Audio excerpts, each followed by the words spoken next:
बिस्मिल्लाहिर्रहमानिर्रहीम, अस्सलाम वालेकुम नाज़रीन। प्रोग्राम क्रॉसिंग लाइंस में खुशामदीद। मैं हूं यासिर रशीद। नाज़रीन, बांग्लादेश नेशनलिस्ट पार्टी के सरबराह तारिक रहमान कल 17 फरवरी को वज़ीर आज़म के ओहदे का हलफ उठा रहे हैं, जिसमें शिरकत के लिए वफाकी वज़ीर मनसूबाबंदी और तरक्की एहसन इकबाल ढाका पहुंच गए हैं। वो अपने इस दौरे के दौरान बांग्लादेश की क़यादत और आला हुकाम से भी मुलाकात करेंगे। BNP की इंतखाबी फतह के बाद तारिक रहमान ने मीडिया से अपनी बातचीत में यह वाज़ेह किया कि उनकी हुकूमत की अहम तरीन तरजीहात में मईशत की बहाली, अमन अमान का क़याम और बेहतर तर्ज हुक्मरानी कायम करना शामिल है। तारिक रहमान के लिए ये कामयाबी एक गैर मामूली सियासी वापसी समझी जा रही है। वो पहली बार बराह रास्त आम इंतखाबात के जरिए इक़्तिदार में आए हैं, जबकि उनकी जमात बांग्लादेश नेशनलिस्ट पार्टी 2 दहाइयों बाद इक़्तिदार में लौटी है। उनकी वालिदा साबिक वज़ीर आज़म खालिदा ज़िया गुज़श्ता बरस वफ़ात पा गई थी। तारिक रहमान ने 17 बरस की खुद साख्ता जिलावतनी के बाद वापसी इख्तियार की और ऐसे वक्त में अपनी पार्टी की क़यादत संभाली जब मुल्क शदीद सियासी बेयकीनी के दौर से गुजर रहा था। इंतखाबी नताइज के बाद BNP ने जमहूरियत की बहाली को अपनी अव्वलीन तरजीह करार दिया, लेकिन बांग्लादेश की सियासी तारीख ऐसे वादों से भरी पड़ी है जो इक़्तिदार में आने के बाद पूरे ना हो सके। इस बार मंजरनामा इसलिए मुख्तलिफ दिखाई दे रहा है क्योंकि 2024 में इनकलाब की क़यादत करने वाले नौजवान पुराने तर्ज सियासत को कबूल करने पर तैयार नहीं।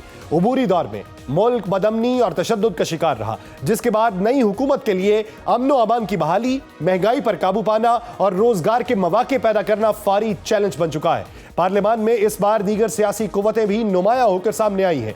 जमात इस्लामी ने काबिले जिक्र नशस्तें हासिल की हैं, जबकि नेशनल सिटीजन पार्टी जो तलेबा रहनुमाओं की क़यादत में कायम हुई, अपने पहले ही इंतखाब में 6 नशस्तें जीतने में कामयाब रही। 350 रुकनी पार्लियामान में 300 नशस्तें बराह रास्त इंतखाब के जरिए पुर होती हैं, जबकि 50 नशस्तें खवातीन के लिए मखसूस हैं, जो तमाम कामयाब होने वाली जमातों को उनकी जीती गई नशस्तों के तनासुब से दी जाएंगी। उधर बांग्लादेश की नई हुकूमत का आलमी दबाव का सामना करने का मंजरनामा भी है। अमेरिका ने जनूबी एशिया में चीन के बढ़ते हुए असर और रसूख पर तशवीश जाहिर करते हुए कहा कि वो बांग्लादेश को चीनी दिफाई साजो सामान का मुतबादिल फराहम करने पर तैयार है। ये बयान एक ऐसे वक्त में सामने आया जब चीन और बांग्लादेश के दरमियान दिफाई ताउन, ड्रोन फैक्ट्री और JF-17 थंडर जैसे मंसूबों पर बातचीत जारी है, जिनमें पाकिस्तान भी शामिल है। अंदरूनी सियासी इस्तेहकाम, इलाकाई तवाजुन और आलमी ताकतों के मफादात के बीच BNP एक नाजुक मरहले पर कदम रख रही है। यही वजह है कि तारिक रहमान की वज़ीर आज़म के तौर पर हल्फ बर्दारी महज एक सियासी तकरीब नहीं, बल्कि बांग्लादेश की आइंदा समत का इब्तदाई इशारा भी समझी जा रही है। इसी में बात करने के लिए हमें ज्वाइन किया है सीनियर तजियाकार अवैस तौहीद साहब ने। अवैस तौहीद साहब, बहुत शुक्रिया आपके वक्त का। अवैस तौहीद साहब, BNP के सरबराह तारिक रहमान की जो इंतखाबी फतह है, ये बांग्लादेश की सियासी तारीख में किस हद तक अहम है और जो चैलेंजेस उनको दरपेश हैं इब्तदाई तौर पे, उस पे ओवरकम किस तरीके से किया जा सकता है? शुक्रिया यासिर। और एक नए बांग्लादेश की तारीख रकम हो रही है जब 17 तारीख को तारिक रहमान वज़ीर आज़म का ओहदा संभालेंगे और हलफ बर्दारी उनकी होगी, तो ये एक नया दौर होगा बांग्लादेश का। और इस नए दौर के अंदर पाकिस्तान के लिए एक खुशाइन बात है कि BNP जो बांग्लादेश नेशनलिस्ट पार्टी है, उसका हमेशा से एक अच्छी रिलेशनशिप रही है पाकिस्तान के साथ। और हमने देखा कि इंटरिम रजीम जो मोहम्मद यूनुस की सरबराही में नोबेल लॉरिएट हैं, उनकी सरबराही में जो इंटरिम रजीम थी, उसमें तो बहुत करीब पाकिस्तान के साथ ताल्लुक हो गया, जिसने एक स्लीपलेस नाइट्स जो है वो दी दिल्ली के अंदर। और नरेंद्र मोदी की रजीम, BJP ने, जिनका हमेशा से हसीना वाजिद या अवामी लीग जो मरहूम शेख मुजीबुर रहमान है, उनकी जमात के साथ देरीना ताल्लुकात रहे हैं उनके। 1971 की जंग में उनके साथ हो या बांग्लादेश की अलहदगी में, ईस्ट पाकिस्तान की अलहदगी में उनका जो हिस्सा हो, उसके बाद से ये एक नई बहस हो गई है कि शेख हसीना वाजिद के दौर में जो बेचैनी थी, बदअमनी थी, और जो उनका ऑटोक्रेटिक एक रूल था 14 साल का, उसके अंदर जो दिल्ली की जो फॉरेन पॉलिसी मेकर्स हैं और जो नरेंद्र मोदी और उनके जो करीबी साथी हैं, उन्होंने मिसराइट किया।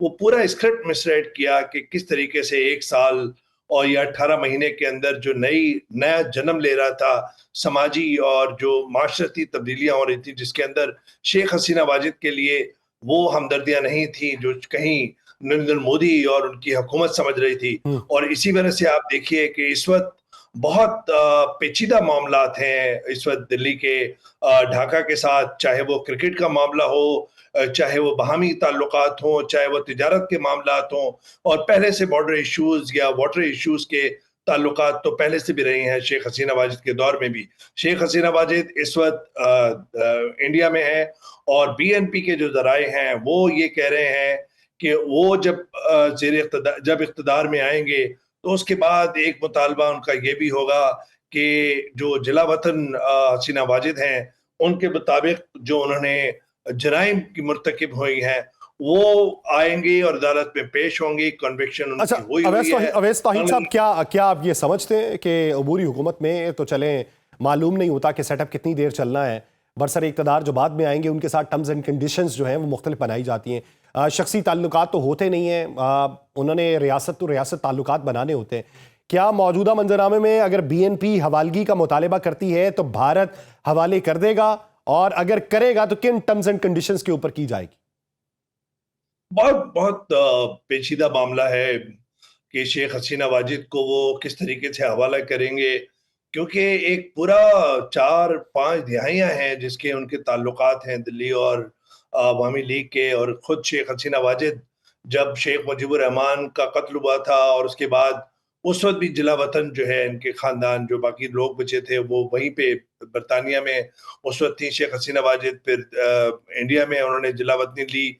इस वक्त जब हम बात करें पिछले साल, तो शेख हसीना वाजिद की एक बहन जो अक़वाम मुत्तहिदा के किसी ज़ैली इदारे में काम करते हैं वो भी दिल्ली में या जो इंडिया में उनकी तैनाती है। तो शेख हसीना वाजिद जो फरार हुई थी, या जो when she had to flee the country, तो वो सीधी जाके भारत में उन्होंने पनाह ली थी। और उस वक्त जो आर्मी के जो चीफ हैं तारिक रहमान साहब, उन्होंने इतना मौका भी नहीं दिया था। उन्होंने कहा लाखों का मजमा है, अगस्त का महीना था पिछले साल का, उन्होंने कहा कि इतना भी आपको मौका नहीं है कि आप तकरीर कर सकें। और उसके बाद जिस तरह सदारती महल के अंदर, सदारती जो इमारत थी उसके अंदर लूटमार हुई, उसमें शेख मुजीबुर रहमान के मुजस्समे भी टूटे गए, और वो एक जो डिविसिव सोसाइटी है उसमें मैं आपको इसी वजह से कह रहा हूं कि ये मामला जो बीएनपी का अब जो हुकूमत आएगी वो एक तवील अरसे के बाद आएगी। इसमें ब्यूरोक्रेसी में छाटी होगी, इसके अंदर और अहम ओहदों पर फाइज होंगे लोग। और जो तारिक रहमान साहब हैं उन पे भी केसेस थे वो कि वो साबित नहीं हुए थे। वो 17 साल के बाद, जिस तरह आप अपने इब्तिदाई में कह रहे थे, यासिर वापस आए हैं, तो उनके लिए चैलेंजेस बहुत हैं। अच्छा, अवैस तौहीद साहब, आप ये देखिए कि इलेक्शन से पहले का जो था उसके अंदर हमने बेशुमार मौक़ों के ऊपर देखा कि मुख्तलिफ रियासतों के अंदर, जब डिवीजन्स के अंदर जब उम्मीदवारों को टिकट्स फराहम किए जाने थे तो 17 साल की जिलावतनी थी, एक बाहर बैठ के पार्टी को डील करना, क्योंकि उनकी वालिदा मजमूई तौर पे कर रही थी और उनका असर रसूख उस तरीके का नहीं था। और फिर वापस आके जब उन उम्मीदवारों को टिकट दिया जाना था तो वहाँ पे बहुत से इबाहम पैदा हुए, लड़ाई झगड़े के वाक़यात हुए। अब जब काबीना तश्कील देनी है और मुस्तकबिल का मंजरनामा मजबूत करना है और पार्टी को भी मजबूत करना है, तो किस किस्म की हर्डल्स हो सकती हैं बीच में? देखिए, हर्डल्स तो होंगी, जाहिर बात है कि जब एक आप ग्राउंड से बाहर होंगे। हालांकि तारिक रहमान साहब, जहां तक मेरे दराए हैं, जहां तक मैंने बांग्लादेश को की सियासत को फॉलो किया है, जब मैं वाशिंगटन में था, जब भी तारिक रहमान जो हैं इनके बीएनपी के लीडर जो हैं वो वाशिंगटन में लॉबी कर रहे थे, वहां भी उनसे मुलाकातें रहती थी। इनके करीबी साथियों से जो इंटरिम रजीम में इस वक्त सफीर भी उनकी तैनाती हुई है, उनसे जो मेरी गुफ्तगू होती थी, तारिक रहमान साहब ही अमली तौर पर सियासत की बागडोर संभाले हुए थे जिला वतनी में। वो कि मुश्किल काम था, आप बजा फरमा रहे हैं कि एक चैलेंज का सामना होगा, क्योंकि खालिदा जिया जो है वो नजरबंदी थी, उनकी घर के अंदर नजरबंदी हुई, पहले जेल में थी एक तवील अरसे तक, और काफी शदीद दलील थी, और वो वेंटिलेटर पे थी। और एक मेरे ख्याल में एक स्क्रिप्ट तैयार किया था कि तारिक रहमान वापस आएंगे तो शायद वेंटिलेटर वो हटा देंगे, और उसके साथ ही एक बहुत बड़ा मजमा था जो खालिदा जिया के जनाजे में हुआ। तो जो तारिक रहमान है, ऐसा नहीं है कि वो बेखबर हैं, वही असल में वही हीरो थे, वही विलन थे इस पूरी जलावतनी के अंदर बीएनपी के या शेख हसीना वाजिद की नजरों में, क्योंकि खालिदा जिया नजरबंद थी। लेकिन मुझे लगता है कि आने वाले दिनों में चैलेंज तो होएगा, क्योंकि इस वक्त अवामी लीग की सपोर्ट भी है और ये एक तल्ख हकीकत है, चाहे माने ना माने कोई इस वक्त, लेकिन उनको जाहिर बात है कि पाबंदी उन पे लगी है, वो हिस्सा नहीं ले सकी हैं। फिर दिल्ली का एक बहुत बड़ा प्रोपेगेंडा रहा है कि हिंदुओं का कत्लेआम हो रहा है और ये बीएनपी जो है इस्लामिस्ट वहां पे बागडोर संभाल लेंगे। आपने देखा इस इलेक्शन के अंदर भी जमात इस्लामी का 10-11 जमातों के साथ इत्तेहाद था जो शफीकुर रहमान साहब की क़यादत में, और उन्होंने 77 या 76 सीटें ली हैं और एक लैंडस्लाइड विक्ट्री है बीएनपी की, जो एक एक्सपेक्टेड था। तो मैं समझता हूं, और खुद जो हैं तारिक रहमान साहब, वो नजाकत को समझते हैं। वो शफीकुर रहमान साहब के रिहाइशगाह पे गए हैं। मैं आज उनका डेली स्टार पढ़ रहा था, एक दो जर्नलिस्टों से मेरी बांग्लादेश में बात हुई। तो मुझे ये लगता है कि आने वाले दिनों में चैलेंजेस होंगे।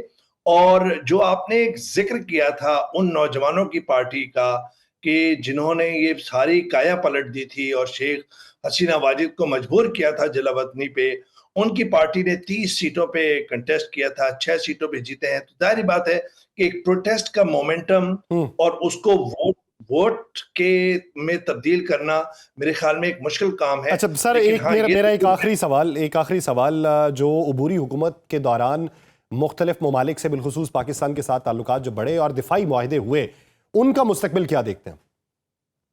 ये तो आप देखिए, मेरे जो है रीडिंग, अगर पाकिस्तान ने कोई गलत कार्ड नहीं खेला तो ये तो बहुत ही कुर्बत के लम्हात हैं बांग्लादेश के साथ, जो तारीख ने पलटा खाया है। अगर इस मौके से फायदा नहीं उठा सका पाकिस्तान, तो फिर किस मौके से उठाएगा? मुझे लगता है कि एस्टैब्लिशमेंट के, बांग्लादेशी एस्टैब्लिशमेंट, उनकी मिलिट्री एस्टैब्लिशमेंट, हमारी सिक्योरिटी एस्टैब्लिशमेंट, उनके बहुत रवाबित रहे हैं। नेवल एक्सरसाइजेज हुई हैं, फिर उनकी जो आला क़यादत है वो यहाँ पर आई है। यहाँ के जो हमारे मिलिट्री लीडर्स हैं उन्होंने बांग्लादेश गए हैं। तो मैं समझ रहा हूँ कि आने वाले दिनों के अंदर बहुत खुश आइन ये लम्हात होंगे और पाकिस्तान को मैं समझता हूँ कि बांग्लादेश के साथ मजीद सिफारती, सियासी, हर तरह की जो सपोर्ट होती है वो बांग्लादेश की बीएनपी की रिजीम को की जाए। और ये एक बहुत बड़ा कार्ड है इस पूरे रीजन के अंदर, जो मेरे ख्याल में नरेंद्र मोदी की जो बीजेपी की रिजीम है या इंडिया की हुकूमत है, उसको मेरे ख्याल में मजीद बेचैनी होगी और है, और शायद उनको मजीद स्लीपलेस नाइट्स हों। ये इस वक्त जो कार्ड है पाकिस्तान जो खेल रहा है और बांग्लादेश के साथ जो ताल्लुकात बढ़ रहे हैं, ये अगर सही तरीके से किया गया तो खित्ते के अंदर पाकिस्तान और बांग्लादेश की मजबूती होगी और अमन व अमान के लिए वो जो शरपसंद अनासिर है उनका कला कमा हो सकता है। बहुत शुक्रिया अवैस तौहीद साहब इस हवाले से अपना वक्त देने के लिए। इश्यूज़ पे बात करेंगे, एक शॉर्ट ब्रेक के बाद कहीं नहीं जाएगा शेवराज। ब्रेक के बाद खुशामदीद। नाज़रीन, भारत ने गुज़िश्ता बरस मई में अपने नाम निहाद ऑपरेशन सिंदूर में नाकामी के बाद न सिर्फ अपने दिफाई बजट में इजाफा किया, बल्कि तकरीबन $40 अरब के दिफाई साजो सामान की खरीदारी की मंजूरी भी दे दी है, जिसमें 114 फ्रांसीसी साख्ता राफेल लड़ाका तैयारों की खरीदारी सबसे नुमाया फैसला है, जो एक ऐसे वक्त में किया गया जब भारतीय फजाइया अपनी गिरती हुई ऑपरेशनल सलाहियत के बायस शदीद दबाव में है। भारत ने इससे पहले दिफाई बजट में भी 15% इजाफा किया, जो अब $85 अरब तक पहुंच चुका है। भारतीय फजाइया को दरपेश सबसे बड़ा मसला पुराने तैयारों की तेजी से रिटायरमेंट है। कई दहाइयों तक भारतीय फजाइया का अहम हिस्सा रहने वाले MiG-21 तैयारे गुज़श्ता बरस सितंबर में मुकम्मल तौर पे ग्राउंड कर दिए गए थे।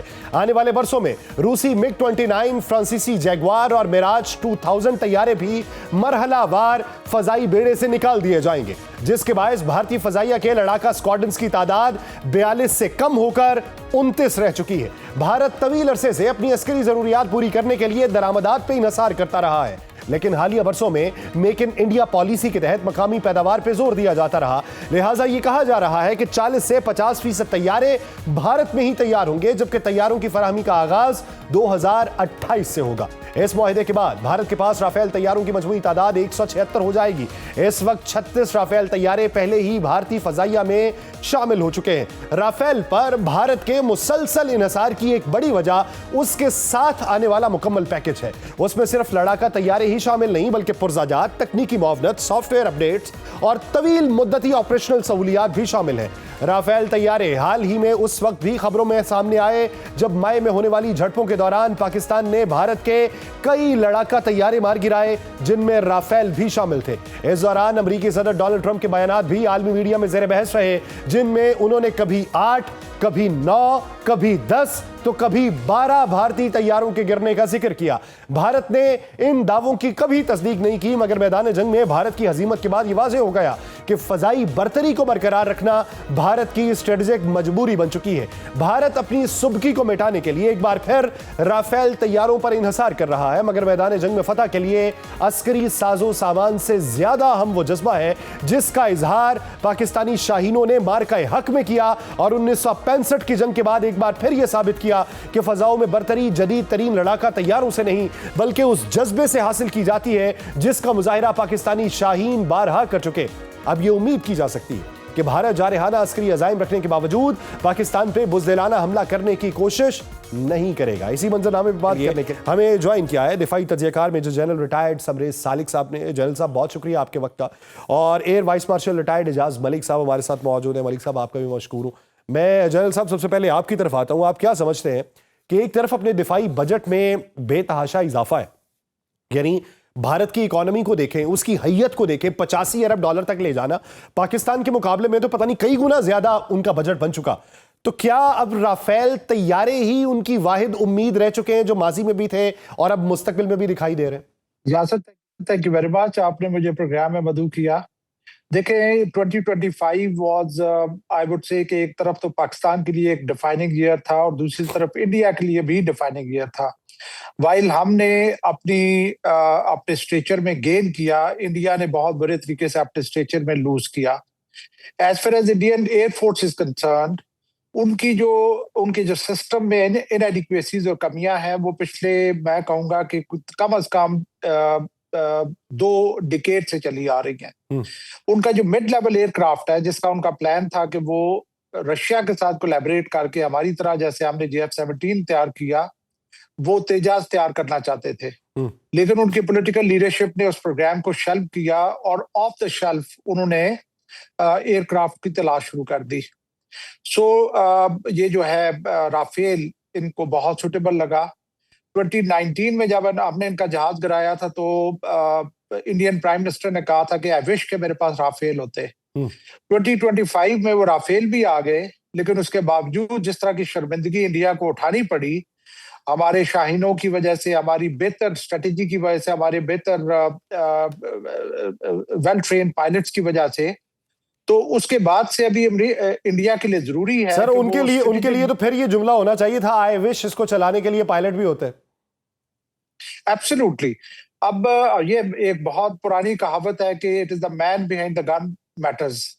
आप जो मर्जी टेक्नोलॉजी ले आए, जो मर्जी आप सिस्टम्स ले आए, जब तक पीछे उसके जो उसको चलाने वाले हैं वो वेल ट्रेन नहीं है, वेल मोटिवेटेड नहीं है, उनका मोराल हाई नहीं है, तो आप कोई रिजल्ट्स अचीव नहीं कर सकेंगे।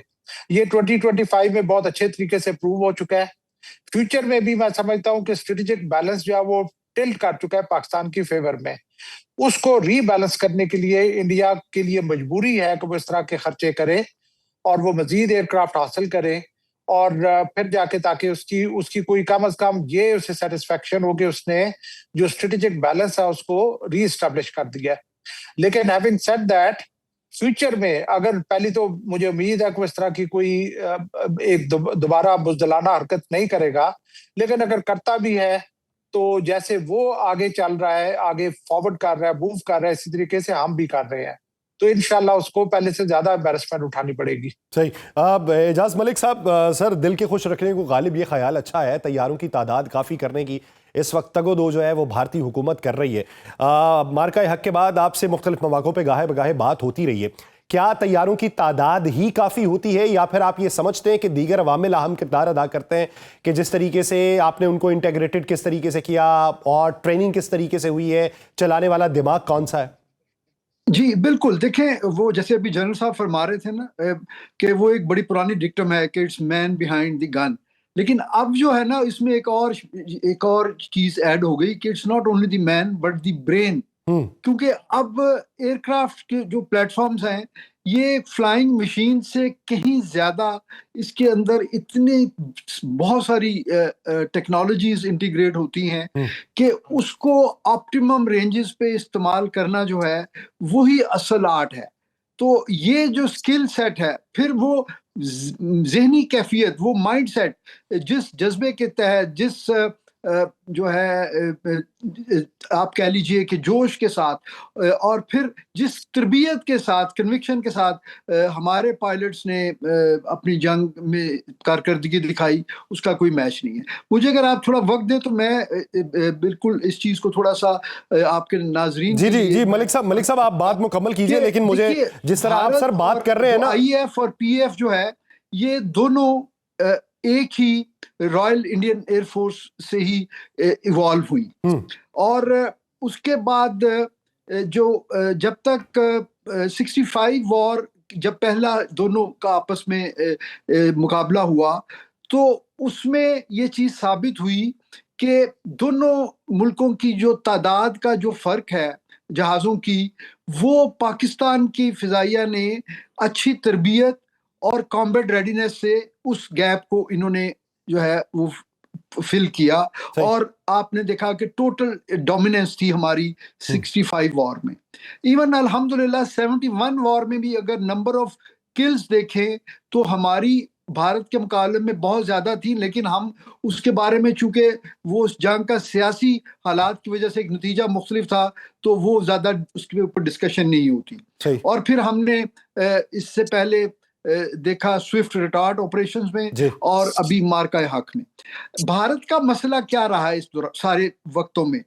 भारत का मसला ये रहा कि उन्होंने अपने बजट्स और अपनी कोलैबोरेशंस की वजह से उन्होंने एक अंधाधुंध जो है इंडक्शंस की, वो एक आर्म रेस में थे। उन्होंने रशियन सोर्सेज से किया, उन्होंने यूरोपियन सोर्सेज लिए, और उसके अलावा उन्होंने जहां से भी उनको असलहा मिला वो इकट्ठा करते रहे। तो फिजाइया की सूरत में इतने मल्टीपल जो है मैन्युफैक्चरर्स की तरफ से जहाज़ों के होने की वजह से सर्विसेबिलिटी और रिलायबिलिटी हमेशा उनका एक चैलेंज रहा। सही। उसके बाद आज से तकरीबन 20-22 साल पहले उनकी नई एयर डॉक्ट्रिन आई, और उसके तहत उन्होंने कहा कि हम अपने स्क्वाड्रन्स की तादाद कम कर लेंगे, हम रशियन ओरिजिन के जो मिक्स हैं उन सबको ऑब्सलीट कर देंगे, और हम अपनी एक लीन बट सोफिस्टिकेटेड एयरफोर्स बनाएंगे। और उस वक्त उनका टारगेट था कि हम 127 मोस्ट मॉडर्न एयरक्राफ्ट के साथ हम अपनी एयरफोर्स को डेवलप करेंगे आने वाले सालों में। और उसमें उन्होंने 3 जहाज कंसिडर किए। एक ग्रिपन था स्वीडिश सैब कंपनी का, दूसरा यूरोफाइटर था, वो जो 4 मुल्क मिलके बना रहे थे, और तीसरा राफेल था। इन तीनों जहाजों के अपने प्रोज एंड कॉन्स थे, लेकिन मल्टी रोल कैपेबिलिटी में, मल्टी इंजन प्लेटफॉर्म और अच्छे रडार की वजह से इन्होंने राफेल को पसंद किया। और राफेल चूंकि एक्सपेंसिव था, तो इन्होंने उसकी तादाद को थोड़ा उस वक्त महदूद किया, अब वो उसको भी बढ़ा रहे हैं।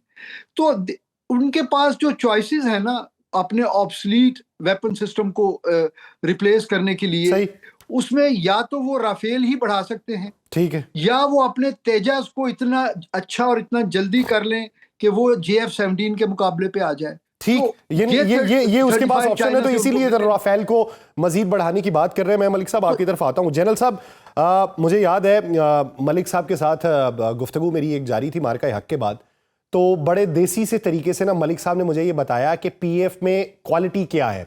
यानी इन्होंने ये कहा कि अगर फर्ज कर लेना कोई एक तैयारा है, राफेल ही है, और राफेल के उड़ने की हद 200 किलोमीटर ऊंचाई तक है, तो अगर 180 भी आ जाएगी ना, तो मुख्तलिफ ममालिक ये समझेंगे ये हमने अपना बेस्ट अचीव कर लिया।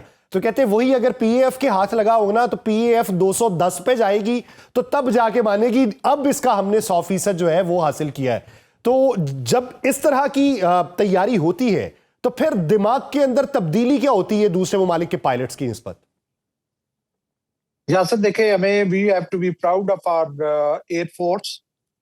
जैसे इन्होंने कहा सब ने कि हर जंग में इन्होंने डिलीवर किया है, और पर्टिकुलरली जो 2025 की जो जंग थी उसमें तो डेफिनेटली इसमें कोई शक नहीं है कि हमारे पायलट्स को बहुत बड़ी एज थी उनकी ट्रेनिंग की, उनकी स्ट्रेटेजी बनाने की, और उनके ऑपरेशंस को कंडक्ट करने की। तो आपने देखा जब दुबई का एयर शो हुआ तो किस तरीके से इंडियन पायलट पाकिस्तानी पायलट्स के साथ तस्वीरें खिंचवाने में फख्र महसूस कर रहे थे। तो मेरे नजदीक as far as the man power is concern, India और पाकिस्तान का, इंडियन एयरफोर्स और पाकिस्तान एयरफोर्स का कोई मुकाबला नहीं है। दूसरी तरफ जो इक्विपमेंट है उसमें भी पाकिस्तान ने बेहतर स्ट्रेटेजी और बेहतर फ्यूचर प्लानिंग के लिहाज से अपने सिस्टम्स को इंटीग्रेट किया, अपनी फ्यूचर ट्रेनिंग की, आइंदा जो फ्यूचर डिमांड्स है वॉरफेयर की। वेयर इंडिया जो है वो अपनी माइट, अपने साइज के जो है वो गरूर में रहा और उसने उस तरीके से तैयारी नहीं की जिस तरीके से तैयारी वो उसके लिए जरूरी थी। इसी की वजह से उसने बहुत बुरे तरीके से मार खाई, ना सिर्फ 2019 में बल्कि 2025 में भी। तो उनके लिए मैं तो यहाँ पे जिक्र करना चाहूंगा कि 2016 में मैंने एश्ले जे टेलिस की एक स्टडी पढ़ी थी 2016 में, जिसको तकरीबन 10 साल, ऑलमोस्ट 10 इयर्स हो चुके हैं, जिसमें उसने हाईलाइट किए थे कि इंडियन एयरफोर्स की कमियां कितनी सीरियस हैं और कैसे इंडियन एयरफोर्स है वो इम्बैलेंस रहेगी फॉर प्रिटी लॉन्ग टाइम। उसकी तो प्रेडिक्शन ये थी कि 2022 तक ये इम्बैलेंस रहेगी, लेकिन हमने 2025 में भी देखा कि वो इम्बैलेंस थी। अभी भी वो दे आर स्क्रैम्बलिंग और उनकी कोशिश है कि ये जहाज वो हासिल कर लें ताकि उनका ये जो इम्बैलेंस है जो वो एड्रेस हो सके। यहाँ पे मैं एक और चीज का जिक्र करना चाहूंगा। तकरीबन 10 साल पहले इंडिया आया था कोल्ड स्टार्ट स्ट्रेटेजी के साथ, जिसके लिए उनको कम से कम 59-60 स्क्वाड्रन्स की जरूरत थी। जैसे आपने ओपनिंग रिमार्क्स में कहा, वो कम होके 29 तक पहुंच चुके हैं। तो मैं ये कहना चाहूंगा कि उनकी हमेशा से बातें बहुत बड़ी करते हैं लेकिन पोटेंशियल उनका बहुत लो है। पोटेंशियल बहुत लो है, बातें बहुत ज्यादा हैं, लेकिन अब वो अपनी हैयत को मजीद बढ़ाते हैं और यही उनके लिए फेस सेविंग हो सकती है। हमारे साथ major general retired Samrez Salik साहब और air vice marshal Ejaz Malik साहब मौजूद है। एक ब्रेक लेनी है, ब्रेक लेने के बाद अमेरिका की जानिब से ईरान पे मुमकिना हमले की धमकियों के बायस जो खित्ते में बढ़ती हुई कशीदगी है उस पर बात की जाएगी, लेकिन एक शॉर्ट ब्रेक के बाद कहीं नहीं जाएगा उसके बाद। ब्रेक के बाद खुशामदीद नाज़रीन, अमेरिका की जानिब से ईरान पर मुमकिना हमले की धमकियों के बाद खित्ते में बढ़ती हुई कशीदगी ने एक बार फिर अरब और मुस्लिम दुनिया में एक वसी तर सियासी और अस्करी इत्तेहाद के तस्वर को जिंदा कर दिया है। अरब ज़राए इब्लाग और सिफारती हलकों में इस इम्कान पे खुल के बहस हो रही है कि आया खित्ते के बड़े मुस्लिम ममालिक एक ऐसे इत्तेहाद की तरफ बढ़ सकते हैं जो इज्तिमाई दिफा, स्ट्रेटेजिक ताउन और मुश्तरका मफादात के तहफ़्फ़ुज़ में अहम किरदार अदा करे, या ये तसव्वुर एक बार फिर बयानिए तक ही महदूद रहेगा। इस तसव्वुर का बाज़ाब्ता इजहार सबसे पहले सितंबर 2024 में उस वक्त किया गया जब तुर्किया के सदर रजब तैयब एर्दोगान ने मुस्लिम ममालिक पर जोर दिया कि वो इजराइल के बढ़ते हुए तौसीर पसंदाना अज़ाइम के मुकाबले के लिए एक मुश्तरका महाज कायम करें। उसके बाद सितंबर 2025 में पाकिस्तान के वजीर दिफा ख्वाजा आसिफ की जानिब से इस्लामी नेटो के कयाम की तजवीज़ के बाद यह बहस दोबारा जोर पकड़ गई। हालिया हफ्तों में यह तस्वर सदर एर्दोगान के सऊदी अरब और मिस्र के दौरों के बाद एक बार फिर मौजूए बहस बन चुका है। कुछ मीडिया रिपोर्ट्स में यह इम्कान जाहिर किया जा रहा है कि तुर्किया, मिस्र और सऊदी अरब इब्तदा में इस तरह के किसी फ्रेमवर्क का हिस्सा बन सकते हैं जिसके बाद पाकिस्तान और इंडोनेशिया जैसे ममालिक को भी इस इत्तेहाद में शामिल किया जा सकता है। इस दिफाई इत्तेहाद को हालिया इजरायली जारहियत के तनाजुर में एक अहम पेशरफ्त तस्वुर किया जा रहा है। यही वजह है कि तुर्क ज़राए इब्लाग ने सदर एर्दोगान के दौरों को महज अलामती करार देने की बजाय उन्हें एक नए सियासी रुझान की अलामत के तौर पर पेश किया, जहां इलाकाई ताकतें इख्तलाफात के बावजूद मुश्तरका मफादात पर इकट्ठी हो रही हैं। ये अमल अगरचे फौरी तौर पे किसी नेटो तर्ज के इत्तेहाद में नहीं ढल रहा, लेकिन एक ऐसे ढांचे की बुनियाद जरूर रख रहा है जो मुस्तकबिल में इज्तिमाई दिफा का किरदार अदा कर सके। अमली सतह पर भी तुर्किया, मिस्र और सऊदी अरब के दरमियान अस्करी ताउन में इजाफा दिखाई दे रहा है। इन ममालिक के दरमियान अगरचे किसी बाज़ाब्ता इत्तेहाद का ऐलान नहीं हुआ, लेकिन दिफाई हम आहंगी बतदरीज गहरी हो रही है। दूसरी जानिब इस तस्वुर को दरपेश चैलेंजेस भी कम नहीं है। माजी में अरब और मुस्लिम दुनिया के अंदर मुश्तरका दिफा के जितने भी मुआहदे किए गए वो ज्यादातर कागजी साबित हुए और अमली शक्ल इख्तियार नहीं कर सके। बाज मौके पर तो उन मुआहिदों के फरीक ममालिक ही एक दूसरे के खिलाफ महाजराई में शामिल रहे। इसके अलावा तुर्किया, मिस्र और सऊदी अरब के माबैन कई इलाकाई और सियासी मामलात पर इख्तलाफात अब भी मौजूद है जो किसी जामे और देर पा इत्तेहाद की राह में रुकावट बन सकते हैं। बैरूनी अवामिल भी इस रास्ते की मुश्किल बनाते हैं। इजराइल ऐसे किसी इत्तेहाद को अपने लिए खतरा समझता है और यह तस्वुर किया जा रहा है कि अमेरिका में मौजूद इजरायली लॉबी इस तरह की किसी भी कोशिश को इब्तदा ही में कमजोर करने की कोशिश करेगी। यही वजह है कि इस्लामी नेटो का तस्वुर फिलहाल एक ठोस अस्करी इत्तेहाद की बजाय एक सियासी बयानिया और मुमकिना दिफाई फ्रेमवर्क की सूरत में ही नुमाया है। इसी बारे में बात करेंगे। दोनों मौजूद मेहमान हमारे साथ ही मौजूद हैं। एजाज मलिक साहब, सर आप क्या समझते हैं कि क्या मौजूदा सूरत हाल के तनाजुर में ये आप अमेरिका, इजराइल, ईरान वाला मंजरनामा ले लें या फिर गजा का मामला ले लें, इस मंजरनामे पे क्या इस्लामी नेटो का तसव्वुर जो है वो पाया तकमील तक पहुंच सकता? देखें, इसमें हमें ये देखना है कि रिसेंट हिस्ट्री में या बल्कि पिछले कुछ, अगर हम कुछ 30-35 सालों की बात करें तो उसमें मिडल ईस्ट में जो है मुसलमान मुल्कों के तहफ़्फ़ुज़ात क्या थे और इनके जो कंसर्न्स थे अपने इंडिविजुअल मुल्कों के दिफा के बारे में वो क्या थे। तो उसमें हमें दो चीज़ें बड़ी नुमायां नज़र आती थी। एक ये कि कुछ मुल्क जो हैं वो कुछ ऐसे एग्रीमेंट्स में चले गए कि जिसकी बुनियाद पे वो ये समझते थे कि उनको इसराइल से कोई खतरा नहीं है। ठीक है। और वो अपने ताल्लुकात, अगर सफारती ताल्लुकात कुछ मुल्कों ने कर लिए या नहीं भी किए, तो वो अपने आप को महफूज समझते थे अपने ताल्लुकात की बुनियाद पे, या उनको जो सोल सुपर पावर इमर्ज हुई 90s के बाद, अमेरिका ने ये अंडरस्टैंडिंग दी या उनकी क़यादत जो मुल्क इंफरादी क़यादतें थी उनको ये बावर करवा दिया कि आपको इजराइल से कोई खतरा नहीं है। ठीक है। और एक जो मेन दूसरा बड़ा जो इसमें पैरामीटर था वो ये था कि सऊदिया और ईरान के दरमियान एक कॉन्फ्लिक्ट की सूरत हाल थी, एक मिसट्रस्ट था। तो ये दो चीजें जो थी, ये बेसिकली ये दो मुख्तलिफ जो परसेप्शंस थी या पोल्स अपार्ट जो ये परसेप्शंस थी, वो रुकावट थी किसी अच्छे जो है मीनिंगफुल इत्तेहाद की। ठीक है। अब जो हालात बदले हैं तो उसमें मुसलमान ममालिक ने ये समझ लिया है कि उन सब का कॉमन एनिमी इजराइल है। ठीक है।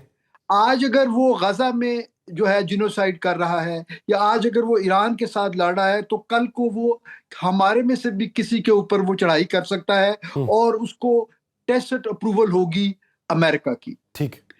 और फिर बदलते हुए हालात में ईरान और सऊदिया का आपस में एक पैचअप हो गया। तो हम ये कह सकते हैं कि मौजूदा हालात में हम वो जो पहले बिल्कुल एक नेगेटिविटी के या बिलो जीरो ऑपरेट कर रहे थे, अब हम एटलीस्ट न्यूट्रल हो गए हैं और इस न्यूट्रल फाउंडेशन के ऊपर कोई भी इत्तेहाद जो है ना वो उसका ढांचा खड़ा किया जा सकता है। यानी तो ये अभी इब्तिदा है। नेटो स्टाइल जो है वो बनने में तो यकीनन एक वक्त लगेगा, लेकिन हम उस नेगेटिव दौर से निकल आए हैं। अब अगर 2-3 छोटे छोटे इत्तेहाद भी, ब्लॉक भी बन जाते हैं उस तर्ज पे जिस तरह पाकिस्तान और सऊदीया का डिफेंस पैक्ट हुआ है, उस तरह अगर टर्की इसमें शामिल हो जाता है और ये 2-3 अगर छोटे जो है कोलिशंस भी बन जाती हैं, तो और ये आपस में एक म्यूचुअल अंडरस्टैंडिंग डेवलप होना शुरू हो जाए, यानी वो जो मनफी दौर था उसका इख्तिताम हो चुका, अब एक मुस्बत दौर है और बैलेंस इस वक्त नजरिया सबका है और उसी की बुनियाद पे एक दूसरे को देख रहे हैं। जनरल साहब, आप क्या समझते हैं कि खित्ते के बड़े मुस्लिम ममालिक के लिए अगर ऐसा कोई इत्तेहाद या मुश्तरका मफादात के तहफ़्फ़ुज़ का तसव्वुर है तो वो पाया तकमील तक किस हद तक पहुंच सकता है, या फिर आप उसमें सबसे बड़ी रुकावट क्या समझते हैं? यासिर, सबसे पहले हमें ये देखना है कि सैमुअल पी हंटिंगटन ने एक थ्योरी दी थी, क्लैश ऑफ सिविलाइजेशंस। मेरे नजदीक that has always remained in play. और सबसे जो टॉप पे जो राइवलरी है या जो ये जो क्लैश चल रहा है, ये क्रिश्चियनिटी वर्सेस इस्लाम है। ठीक है। मैं यहाँ तक कोट करना चाहूंगा, जब अमेरिका ऑपरेशन करने आ रहा था 9/11 के बाद अफगानिस्तान में, तो हमें याद रखना होगा कि उसने अपने ऑपरेशन का नाम रखा था इन्फिनिट जस्टिस। जब मुस्लिम वर्ल्ड से बैकलैश आया कि only Allah can do infinite justice, तो उसने फिर चेंज किया टू एंड्योरिंग फ्रीडम। सेकेंडली, जो उस वक्त के प्रेसिडेंट थे अमेरिका के, प्रेसिडेंट बुश, उन्होंने कहा था कि ये क्रूसेड है, which was against a war between Christianity and Islam. उसको भी उन्होंने अपने अल्फाज को वापस लिया। Now, having said that, 1973 में पाकिस्तान में एक समिट हुई थी, जिसके बाद से हमें पता है कि किस तरीके से राइवलरी और डिस्कॉर्ड इंजेक्ट किया गया मुस्लिम वर्ल्ड के में अंदर। जो उस वक्त के प्रोमिनेंट लीडर्स थे उन सबको एलिमिनेट किया गया, पेट्रो डॉलर को स्ट्रेंथ किया गया, कुछ ऐसे एग्रीमेंट्स किए गए ताकि ये जो मुस्लिम वर्ल्ड है ये ऑयल को एज ए वेपन यूज ना कर सकें। तो एक डिवीजन बढ़ाई गई मुस्लिम वर्ल्ड में। आज की जो मुस्लिम वर्ल्ड है, यहाँ पे भी आप देख लें कि किस तरीके से हम डिवाइडेड है। यूएई और Saudi Arabia, they are loggerheads with each other. Yemen में किस तरह का कॉन्फ्लिक्ट चल रहा है। तो हमें जिस तरीके की मुस्लिम वर्ल्ड को चैलेंजेस दरपेश हैं, जब तक हमारे अंदर यूनिटी नहीं आती, हम इन चैलेंजेस का सामना नहीं कर सकेंगे। टर्की एक बहुत इंपॉर्टेंट कंट्री है मुस्लिम वर्ल्ड का। ऑल्दो पाकिस्तान को एज है न्यूक्लियर वेपन्स की डोमेन में, लेकिन टर्की जो है उसको एज है in terms of economy, in terms of internal stability, in terms of access to western technology. तो टर्की ने बहुत अरसा कोशिश की है नेटो का मेंबर बनने की, या ये जो है यूरोपियन यूनियन का। तो अब जो है टर्की के पास एक स्पेस है कि वो मुस्लिम वर्ल्ड का लीडर बने, जिसकी वजह से मैं समझता हूँ कि टर्की वो कोशिश कर रहा है कि इस तरह की कंसेंसस डेवलप किया जाए। तो जैसे सर ने कहा है कि जी छोटे लेवल पे जब स्मॉलर ग्रुप्स बन जाते हैं, पाकिस्तान और सऊदी अरेबिया का बन गया है, पाकिस्तान और Bangladesh are also moving very close to each other. तो इसी तरीके से टर्की जो है that is working with Egypt. तो ये smaller units can then serve to form the larger unit. तो मेरे नजदीक जरूरत है, और मैं समझूंगा कि पॉसिबिलिटी भी है, लेकिन डेफिनेटली ये इतना आसान नहीं होगा। हमें बड़ी स्ट्रांग लीडरशिप चाहिए इसके लिए। ठीक। एजाज मलिक साहब, आप क्या समझते हैं सर के आप कहते हैं स्मॉलर यूनिट्स बने, लेकिन जिस तरफ को इशारा किया जनरल साहब ने कि यमन का महाज देख लें आप, सऊदी अरब और यूएई का इस वक्त तनाज़ा देख लें, अंदरूनी इख्तलाफात देख लें, तो ऐसी सूरत हाल में जब बड़ी ताकतें भी एक दूसरे से खार खा रही हों और उनके अपने अपने मफादात हों, तो फिर ब्लॉक्स कैसे हतमी शक्ल इख्तियार कर सकते हैं? देखें, जनरल साहब ने बड़ी जो है ना एक इम्पॉर्टेंट बात की कि लीडरशिप। लेकिन लीडरशिप जो है ना, वो अगर उनकी विजन ठीक हो तो ये इख्तलाफात जो हैं, ये कोई ऐसे इख्तलाफात नहीं है जिनको रीएडजस्ट ना किया जा सके, या इसका कोई ऐसा बंदोबस्त ना हो, कोई वर्केबल रिलेशनशिप जिससे बन जाए। मुझे याद है हम लोग सर्व कर रहे थे यूएई में डेपुटेशन पे, तो उस जमाने में ये मिड 90s की बात है।